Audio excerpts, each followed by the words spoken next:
ബിസ്മില്ലാഹിർ റഹ്മാനിർ റഹീം.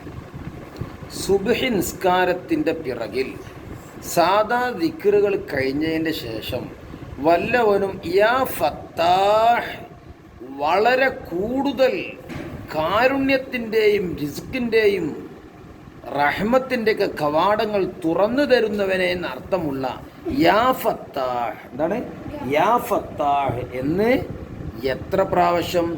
71 മറ, 71 പ്രാവശ്യം ചൊല്ലി സുബിസ്കാത്തിൻ്റെ ശേഷം. എങ്ങനെ? വയദുഹു അലാ സ്വദരിഹി, ഓൻ്റെ കൈ ഓനെ നെഞ്ചത്ത് ഇങ്ങനെ വെച്ചിട്ട് ഇങ്ങനെ ചൊല്ലിക്കഴിഞ്ഞാൽ തൊഹുറ ഖൽബുഹു, മനസ്സ് ശുദ്ധിയാവും, ഹൃദയം ശുദ്ധിയാവും. പിന്നെ വ തനവ്വറ സിർറുഹു, അവൻ്റെ സിർ പ്രകാശിക്കും.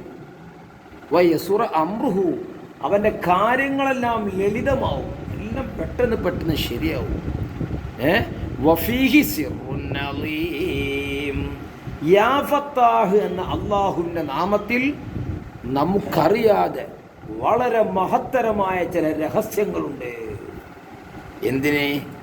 ലിത്തൈസീരി റിസ്ഖി വഗൈരിഹി, അന്നവും മറ്റുള്ള കാര്യങ്ങളൊക്കെ ലളിതമായി കിട്ടുവാൻ വേണ്ടി നമ്മൾ ചൊല്ലുക ഇൻഷാ അല്ലാഹ്. ഇതേലുണ്ട് യാ ഫത്താഹ് സുബഹിസ്കാരത്തിൻ്റെ ശേഷം എത്ര വട്ടം?